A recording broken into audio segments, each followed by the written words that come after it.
오늘 하나의 말씀은 출애굽기 12장 1절에서 13절 말씀입니다. 함께 읽겠습니다. 여호와께서 애굽 땅에서 모세와 아론에게 일러 말씀하시되 이 달을 너희에게 달의 시작 곧 해의 첫 달이 되게 하고 너희는 이스라엘 온 회중에게 말하여 이르라.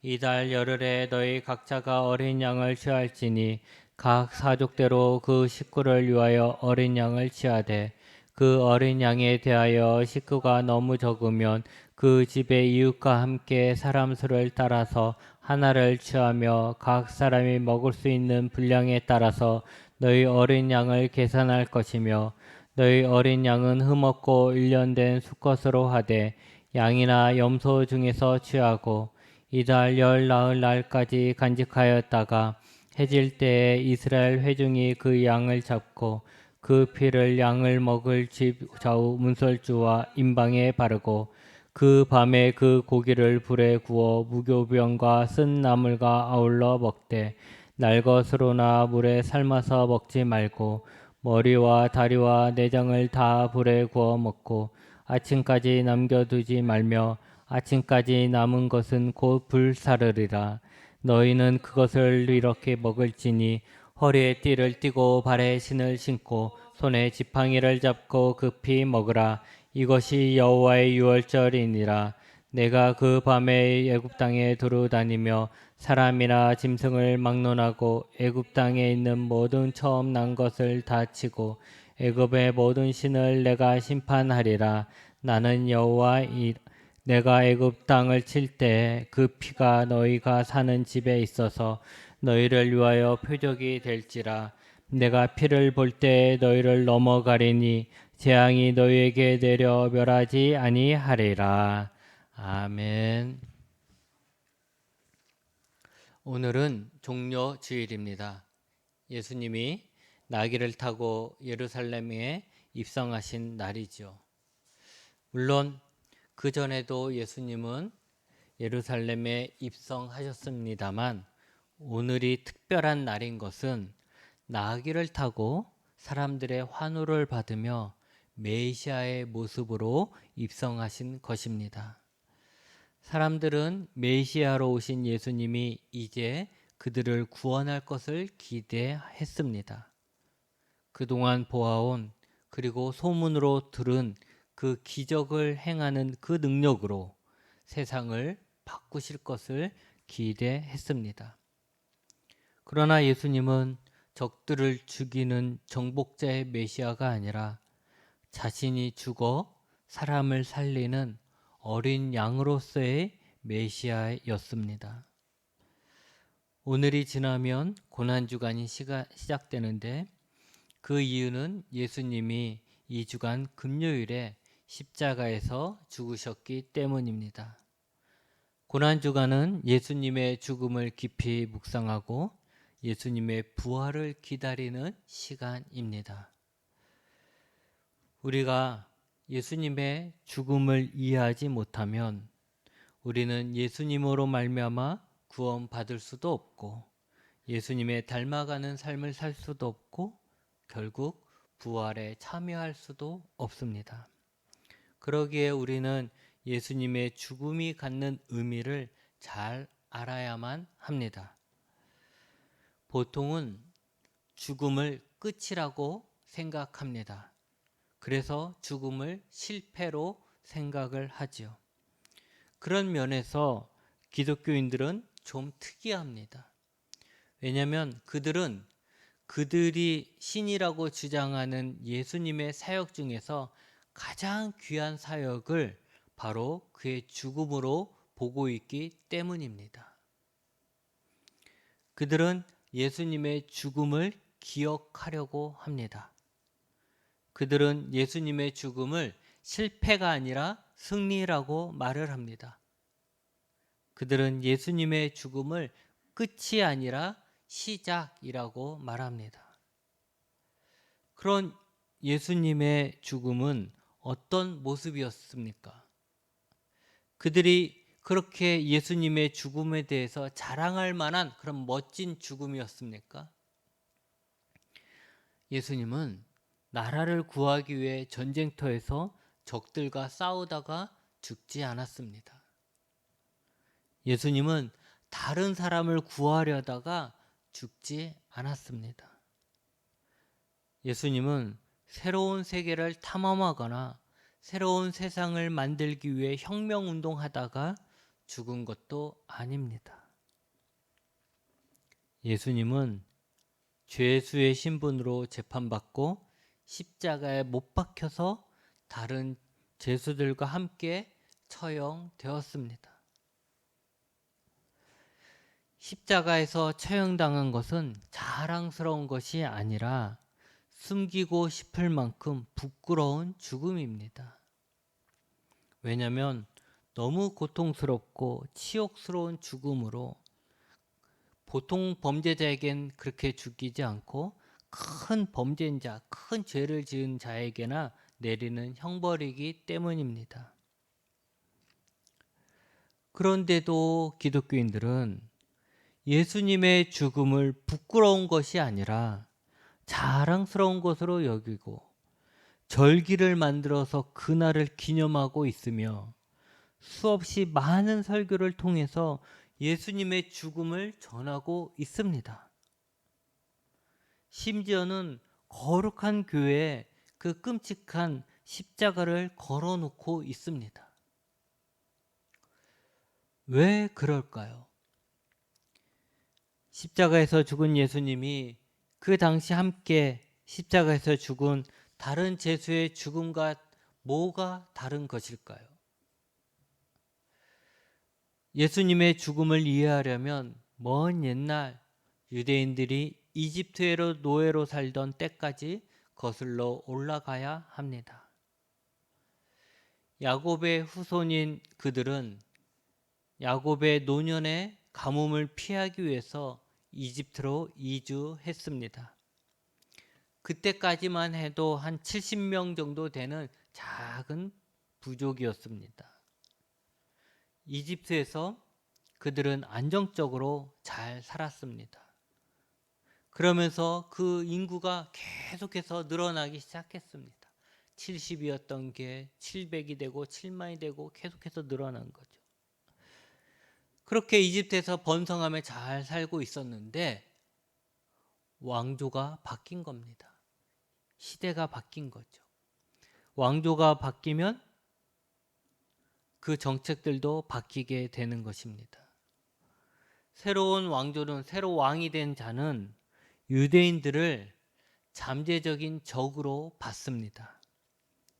그들은 이집트인이 아니잖아요. 그들은 다른 데서 들어온 이방인이었기 때문에 외부의 적이 침입을 하면 그들과 합세해서 자신들을 공격할 것이다 라고 생각을 했습니다. 그때부터 그들은 유대인들을 핍박하기 시작했으며 그들을 노예로 삼았습니다.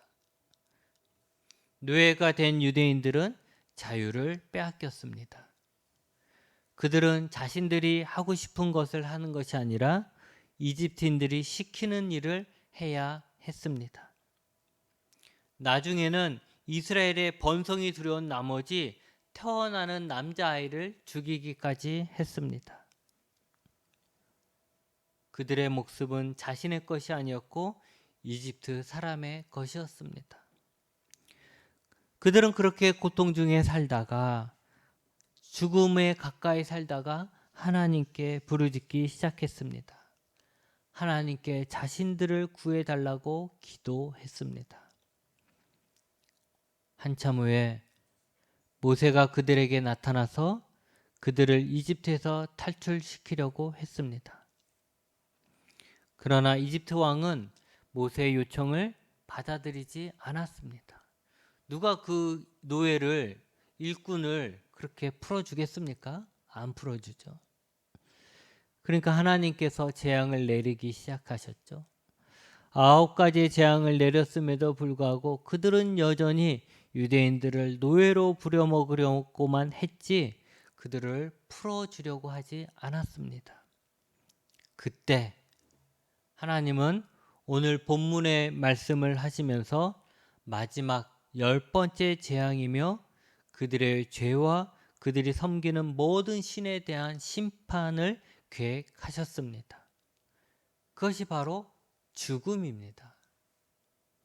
이집트 땅에 죽음을 내리겠다라고 하신 것이죠.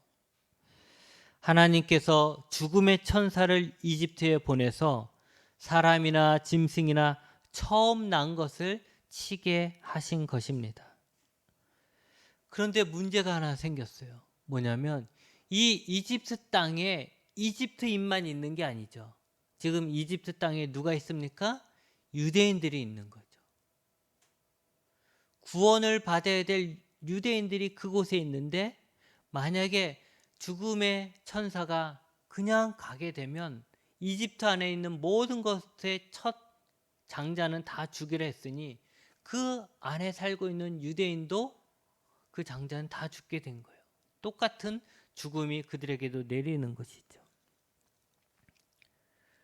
그런데 어떻게 이렇게 가장 두려운 심판의 날이 유대인들에겐 구원의 날이 될 수 있었을까요? 각 집마다 죽은 자식을 안고 죽은 짐승을 보고 통곡하고 절규하고 있을 때 어떻게 유대인들의 집은 안전할 수 있을까요? 그것은 바로 하나님과 유대인 간의 언약이 있었기 때문입니다. 하나님은 유대인들에게 미리 이 죽음의 천사를 피할 수 있는 방법을 가르쳐 주셨습니다. 그 방법은 어린 양을 잡아 그 피를 우슬초에 찍어서 마치 페인트를 칠하는 것처럼 그렇게 출입문 사방에 그 양의 피를 뿌리는 것입니다. 바르는 것이죠. 그리고 그들은 그 피칠을 한 그 집안에서 그 양의 피를 흘려 죽은 그 양의 고기를 구워 먹고 무교병과 쓴 나물을 함께 먹어야 했습니다. 그 집안에 머물러야 되는 거예요. 그들이 그 음식을 먹을 때도 복장도 얘기해 주셨는데 허리띠를 띠고 발에 신을 신고 손에 지팡이를 잡고 급히 먹어야 했습니다. 마치 갈 길이 바쁜 사람처럼 그렇게 먹으라고 하신 것이죠. 여러분, 그 당시에 여러분이 그곳에 있는 자라고 상상해 보십시오. 1년 된 어린 양이나 어린 염소를 잡았습니다. 그 중에는 집에서 잘 기르던 것들도 많이 있겠죠. 한 아이가 묻습니다. 아빠, 왜 갑자기 이렇게 어린 양을 죽여? 왜 이 양을 죽여서 그 피를 문에 발라? 왜 급하게 이 양을 하룻밤 사이에 다 먹고 그래? 배부른데도 왜 계속 먹어야 돼? 내일 먹으면 안 돼? 얘기를 하는 거죠. 물론 양이나 염소는 가끔 잡아서 먹지요. 보통 그럴 때는 뭐 이제 만찬을 하거나 잔치를 할 때 좀 그렇게 하죠. 그런데 이 밤의 분위기는 잔치 분위기가 아니었던 거예요. 아이가 느끼기에. 뭔가 분주하고 막 무거운 그런 분위기죠. 막 긴장되는 그런 분위기입니다. 그러니 아이는 평상시와 다른 분위기를 느끼고 아빠에게 묻는 것입니다. 아빠는 아이에게 대답을 합니다. 이 양을 죽인 이유는 오늘 우리가 이 양을 죽인 이유는 우리가 살기 위해서다. 오늘 밤 우리가 살기 위해서는 이 양의 피와 고기가 필요해. 우리는 오늘 우리를 위해 죽은 이 양의 고기를 먹음으로써 이 양의 죽음을 우리의 생명과 바꾸는 거야. 아이는 두려워하고 슬퍼하죠. 그때 아빠는 이야기합니다. 지금은 무섭겠지만 이제 새로운 시대가 시작되는 것이란다. 이 밤이 지나면 우리는 이 이집트에서 탈출하게 될 거야. 더 이상 노예가 아니라 자유인이 되어서 우리 땅에서 살게 될 거야. 이제는 이집트 사람이 우리를 죽일까 봐 두려워하지 않아도 돼. 이집트 사람이 시키는 일을 하지 않아도 돼. 이제는 너가 하고 싶은 너의 꿈을 가져도 돼. 그런데 그러기 위해서는 어쩔 수 없이 오늘 어린 양이 죽어야만 해.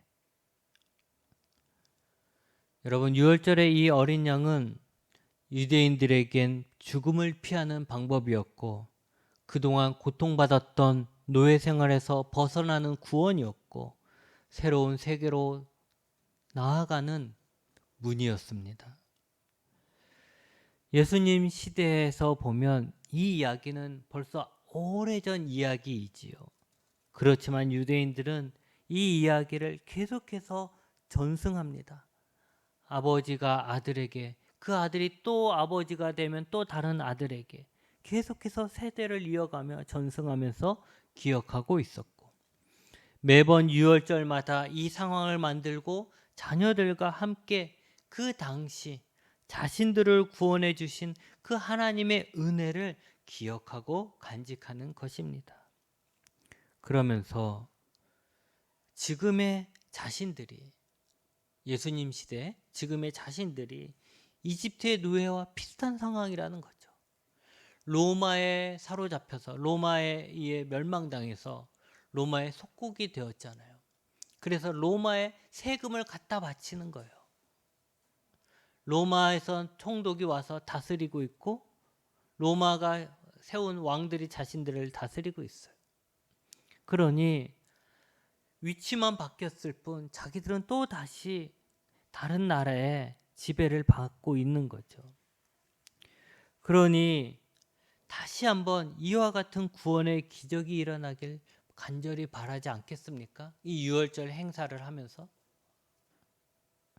또 다시 한 번의 출애굽을 꿈꾸게 되는 것이죠.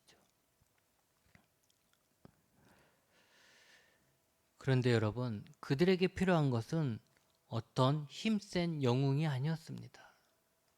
그들은 다윗과 같은 용맹한 왕이 나타나서 로마 군인을 다 물리쳐 주길 바랬던 거예요.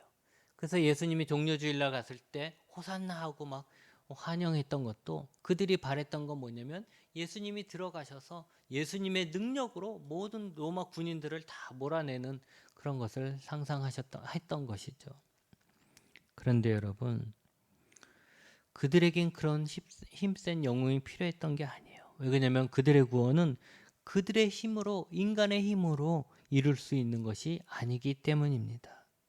그들에게 정말 필요했던 것은 그들이 하나님의 은혜를 입을 수 있는, 하나님의 구원을 얻을 수 있는 하나님과 약속된 어린 양, 자신들을 위해 대신 죽을 수 있는 흠 없는 어린 양이 그들에겐 필요했던 것입니다.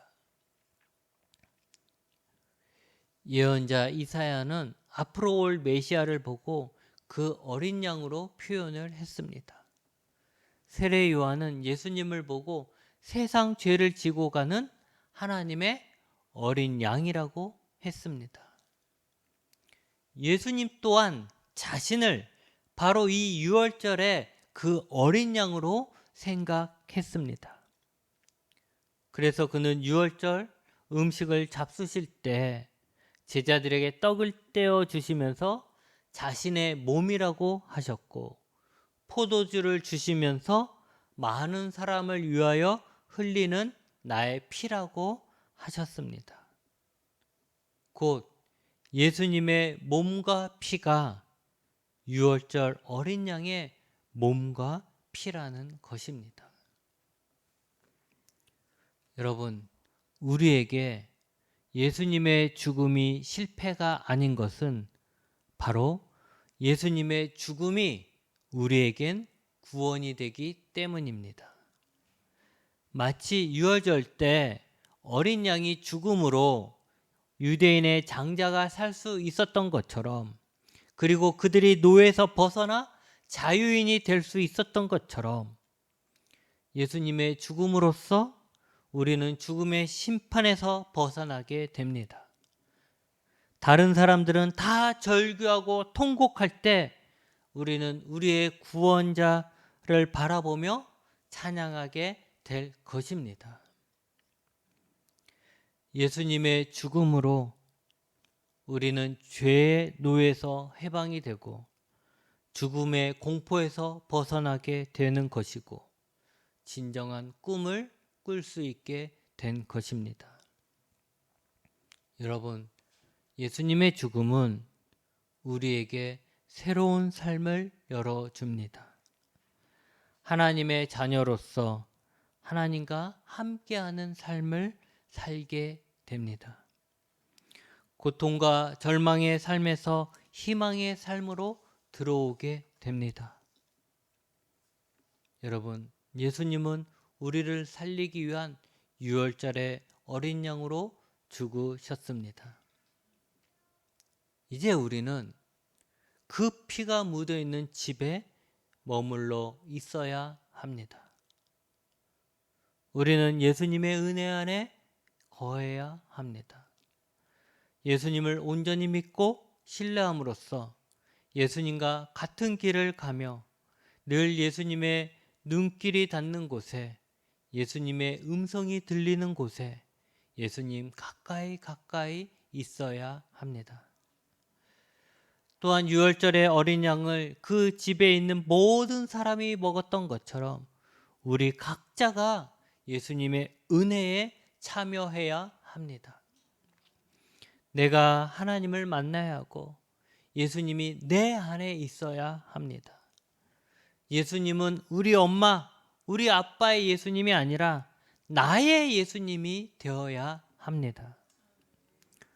또 한 가지는 예수님으로 말미암아 구원을 바라는 자는 이제까지 살던 곳을 속히 떠날 준비를 해야 합니다. 새 시대가 열렸으니, 새로운 문이 열렸으니 속히 그곳으로 나가야 되죠. 마치 유월절에 허리띠를 띠고 신발을 신고 지팡이를 잡고 속히 먹고 새로운 곳으로 가려고 준비를 했던 것처럼 우리가 그렇게 속히 이동을 해야 한다라는 것이죠. 우리는 예수님의 구원을 바라보면서 머뭇거리고 있지 않습니까? 지긋지긋하다고 하면서도 막상 모든 것을 새롭게 하려고 하니 망설여지지 않습니까? 구원을 바라보면서도 계속 뒤를 돌아보며 옛것을 잊지 못하고 그리워하고 있지 않습니까? 그런 모습은 구원을 바라보며 새로운 삶을 출발하려는 그런 사람의 자세가 아닙니다. 여러분, 예수님은 자신의 목숨으로 우리에게 구원의 문을 열어주셨습니다. 그러기에 고난주간이 단순히 예수님의 죽음을 슬퍼하는 시간이 아니라 예수님이 우리를 구원해 주신 것을 기뻐하고 그 구원의 문 너머에 있는 구원의 새 땅을 바라보며 예수님의 손을 잡고 뒤를 돌아보지 말고 구원의 그 문을 향해 나가시기 바랍니다. 기도하시겠습니다.